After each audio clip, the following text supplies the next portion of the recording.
राम को लाए हैं, अब तालिबान को लाएंगे और हिंदू को डराकर एक बार फिर वोट चुराएंगे। और तो आप पूर्वांचलों का वोट लेने की बात करते हैं और दूसरी ओर जिस तरीके से पूर्वांचल के लोगों को ठगने का आप काम करते हैं वो सब को लगातार ये कहा जाता है जो देश के प्रधानमंत्री नरेंद्र मोदी जी के 56 इंच का सीना है।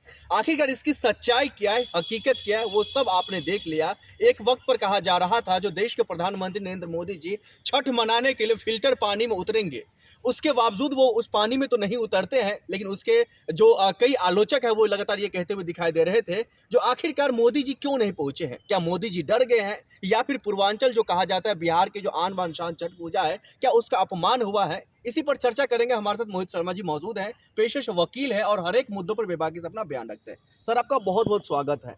क्या आप मानते हैं मोदी जी के पास 56 इंच का सीना है? पहली बात तो ये है कि देश के तमाम लोग नरेंद्र मोदी जी के बारे में अच्छी तरीके से जानते हैं और जो नहीं जानते उनको भी पता चल जाएगा। ये वो प्रधानमंत्री है, जब मुख्यमंत्री था तो टायर फटने की आवाज को बम का धमाका समझकर घर छोड़ के भाग गया था। ये बात आपको पता है? तो ऐसा मुख्यमंत्री जो टायर फटने की आवाज को बम का धमाका समझकर घर छोड़ के भाग जाए, वो व्यक्ति कैसे 56 इंच का हो सकता है? आप मुझे ये बताओ। और दूसरी बात, ये इनका काम सिर्फ देश दुनिया में झूठ बोलने का है। ये जो कल तक चिल्ला रहे हैं अब तालिबान को लाएंगे और हिंदू को डराकर एक बार फिर वोट चुराएंगे, कल तक तो राम को लाने की बात कर रहे थे, आज तालिबान को भी लेकर आ गए। और सबसे बड़ी चीज ये कि बिहार के लोगों को तो ऐसा ठगने का काम कर रहे हैं देश के प्रधानमंत्री। एक और तो जात पात के नाम पर बिहार के लोगों को बांटते हैं कि यहाँ मेरा कुर्मी समाज है, यहाँ मेरा पासी समाज है, यहाँ मेरा तेली समाज है। अब कहाँ गया वो आपका सारा समाज? जब वो सारा समाज छठ पूजा मना रहा था, आप कहाँ थे? आपने छठ पूजा क्यों नहीं मनाई? और आप तो फिल्टर पानी में उतर रहे थे कि जमुना जी साफ हो गई। आपके इतने सारे जो नेता हैं, जो रील वाले नेता हैं, रियल वाले नहीं, ये जो रील वाले नेता हैं, कोई नेता पहले से पानी की बोतल में पानी लेके उतरा था, कोई वीडियो बनाने के चक्कर में डायरेक्ट जमुना जी में ही गिर पड़ा। और दूसरी बात ये कि आपके प्रदेश का मुख्यमंत्री, आपका मुख्यमंत्री योगी आदित्यनाथ, जो बिहार में जाकर चुनाव प्रचार कर रहा है, कभी दिल्ली में आ रहा है, उसके प्रदेश के अंदर छठ पूजा के मौके पर इतनी बड़ी घटना हो जाती है कि कई लोग लापता हो जाते हैं और कई लोग नाव जो है वो पलट जाती है और कई लोग पानी में गिर जाते हैं। आपकी क्या? और तो आप पूर्वांचलों का वोट लेने की बात करते हैं और दूसरी ओर जिस तरीके से पूर्वांचल के लोगों को ठगने का आप काम करते हैं वो सबको दिख रहा है। दूसरी बात ये, मेरे पीछे आप देख रहे हैं, दिल्ली की आबो हवा इतनी जहरीली हो चुकी है कि दिल्ली के अंदर सांस लेना भी मुश्किल है। सारा पैसा सिर्फ और सिर्फ नेताओं और मंत्रियों के ऊपर खर्च हो रहा है। तमाम चीजों का ठेकेदार हम मोदी जी पर फोड़ेंगे सिर्फ? एक बात आप मुझे बताइए, देश का प्रधानमंत्री मोदी है या कोई और है? अगर कोई और हो तो उसके ऊपर भी फोड़ लेंगे थोड़ा, या नेहरू पर फोड़ दें? बताइए ना, आप मुझे किस पे फोड़े? आप मुझे ये बताइए कि देश का प्रधानमंत्री कौन है? कौन है देश का प्रधानमंत्री? तो देश में बेरोजगारी का जिम्मेदार कौन है? आप बताइए। अरे कैसी बात करें, जब देश का प्रधानमंत्री मोदी है तो बेरोजगारी का जिम्मेदार भी वो है, महंगाई का जिम्मेदार भी वो है, हर चीज का, महिलाओं की लुट्टी इज्जत आबरू का जिम्मेदार भी वो। जब एक बात आप मुझे बताओ, जिस सुप्रीम कोर्ट का राम मंदिर का निर्णय सुप्रीम कोर्ट देता है, जब ये उसका क्रेडिट अपने आप ले लेते हैं, पुलों का क्रेडिट अपने आप लेते हैं, तो एक बात मुझे बताओ, जब ब्रिज गिरेंगे बेरोजगारी होगी, जब रोजगार निकलता है तो उसका क्रेडिट भी तो लेते हैं, तो बेरोजगारी का क्रेडिट किसको जाएगा? इसलिए तो मोदी जी कहते हैं बिहार में जाकर के इस बार फिर से एक बार मौका दो, बिहार को हम जो दशा और दिशा फिर बदल देंगे। इस बार बिहार की दशा और दिशा कुछ इस प्रकार बदलेंगे कि अभी वो जहां पर वो जाकर जो 1GB डेटा फ्री दे रहे हैं ना, जब इनके बेटे ही नहीं है अपने गांव में तो डेटा चलाएगा कौन? जरा मुझे आप ये बता दो। जब इनके बच्चे होंगे, बेटे होंगे, तभी तो डेटा यूज होगा। दूसरी बात ये कि जहां स्कूल खोलने चाहिए वहां स्कूलों पे आप ताले लगा रहे हो।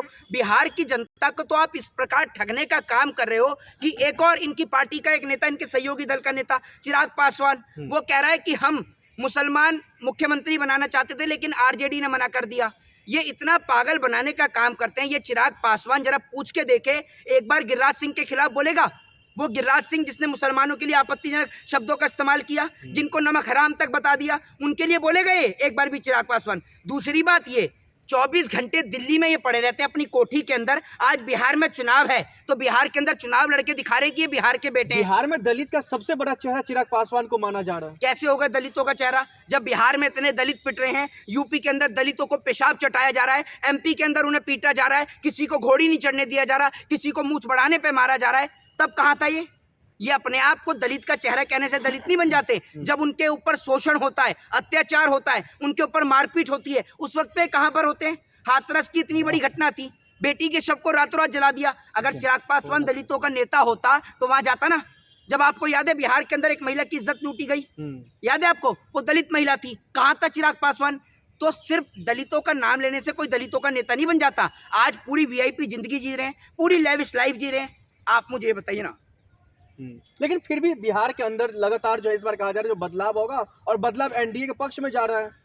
अमित शाह जी जा रहे हैं। मैं आपसे कह रहा हूँ, कौन कह रहा है कि बदलाव एनडीए के पक्ष में जा रहा है? पूरा इंडिया अलायंस के तरफ से जो है देख रहे उस तौर तरीके से नहीं निकल करके आ रहा है ना। अरे मुद्दा नहीं उठा करके लेकर निकाल करके ला रहा है। नहीं तो कौन सा मुद्दा उठाएंगे मुझे बताओ। जो मुद्दे होने चाहिए, तेजस्वी यादव ने नौजवान के रोजगार के ऊपर बात करी। उन्होंने कहा कि बिहार के प्रत्येक नौजवान के घर में एक सरकारी नौकरी होगी। वो नौकरी के मुद्दे पे बात कर रहे हैं, और ये इनके नेता कौन से मुद्दों पे बात कर रहे हैं? तो देख लो, कोई बुरखे पे बात कर रहा है, कोई नमक हराम पे बात कर रहा है, कोई हिंदू मुसलमान पे बात कर रहा है, कोई मंदिर मस्जिद पे बात कर रहा है। तो बिहार के लोगों को मंदिर मस्जिद हिंदू मुसलमान थोड़ी चाहिए, उनको तो रोजगार चाहिए, फैक्ट्री चाहिए, इंडस्ट्री चाहिए। उस पर चर्चा ही नहीं है। लेकिन मोदी जी तो ये भी कहते हैं ना, बिहार के समस्तीपुर में जाकर के जो आपको बेल वाला नेता चाहिए या आपको एक स्वच्छ और जो है बढ़िया छवि का नेता चाहिए। कौन है बेल पर? तेजस्वी यादव, राबड़ी देवी, तेज प्रताप यादव और क्या कहते हैं लालू प्रसाद यादव। अच्छा, अब मुझे ये बता दो कि चलो ये तो बेल पर हैं, देश के गृह मंत्री अमित शाह क्या थे? ये तो गूंगे हो गए, आवाज ही चली गई। क्या थे वो? अरे वो थे ना, अभी क्या में थे? है नहीं ना। क्या थे? अब भी तो अपने मुंह से बताओ क्या थे। इनकी आवाज नहीं निकलेगी, गूंगे हो गए। इसको कहते हैं चापलूसी और चाटुकारिता। तड़ीपार देश के गृह मंत्री थे, वो किसी को नजर नहीं आया। जो उत्तर प्रदेश का मुख्यमंत्री, अपराधी मुख्यमंत्री चुनाव प्रचार कर रहा है, उसके ऊपर कितने मुकदमे दर्ज थे। आज आप सत्ता में आ गए, आपकी सहयोगी प्रधानमंत्री बन गए, एक सहयोगी जो तड़ीपार था वो गृह मंत्री बन गया, उसके हाथ में लॉ एंड ऑर्डर की जिम्मेदारी दे दी। तो आप समझ रहे हो कि आप बहुत बड़े राजा हरिश्चंद्र हो? आपसे बड़ा चोर और डकैत और माफिया कौन था? जरा ये बताओ ना आप मुझे। आपसे बड़ा चोर डकैत कोई था? आपकी पार्टी का नेता वो कुलदीप सिंह सेंगर बेटी की इज्जत लूटता है, हैं? आपकी पार्टी का एक मुख्यमंत्री जिसके ऊपर कई मुकदमे चल रहे थे, हैं? वो लोग, ऐसे लोग, और अपने आप को आप कहते हैं कि दूसरों को आप कहते हैं बेल पर। आप तो डायरेक्ट तड़ीपार थे, आप तो समाज में बैठने के योग्य नहीं थे। दूसरे की बेल तो नजर आ रही है, अपनी तड़ीपार नजर नहीं आ रही आपको। कहा तो जो भी जा रहा है ना, बिहार के अंदर में सिर्फ व्यापारी बता रही है मोदी साहब। कितने नाम दोगे? कांग्रेस व्यापारी बता रही है मोदी साहब जी को बिहार में जाके। अच्छा, वो व्यापारी बता रही है, तो ये तो बहुत बड़े साहूकार है ना। ये तो बहुत बड़े साहूकार हैं मोदी जी, और ये आपके क्या कहते हैं अमित शाह जी तो बहुत बड़े साहूकार हैं। ये अडानी को 1 रुपए में जमीन नेहरू ने दी है या राहुल गांधी ने दी है? बताओ ना आप मुझे, किसने दी है? अब बताओ। अरे बता तो दो। बिजनेसमैन है तो व्यापार नहीं बढ़ाएंगे क्या? कारोबार नहीं बढ़ाएंगे क्या सरकार? किसका? बिहार की भलाई के लिए हो रहा है, बिहार वासियों के लिए कर रहे हैं, तो उसमें भी आपको मतलब जो तो देश के अंदर अडानी के अलावा और कोई बिजनेसमैन नहीं है, और कोई कॉर्पोरेटर नहीं है। देश की आम जनता के घर को तो आप उजाड़ने का काम कर देते हो, उसकी झुग्गियों को इलीगल बताकर उसके घर पर बुलडोजर चला देते हो। अगर 1 रुपये में अडानी को जमीन मिल सकती है तो 1 रुपया तो देश का प्रत्येक गरीब दे सकता है। तो उन गरीबों को घर क्यों नहीं देते? उनको छत क्यों नहीं देते? है आप पे सवाल का जवाब? या अडानी मोदी जी का रिश्तेदार है जो उसी को सब कुछ देंगे?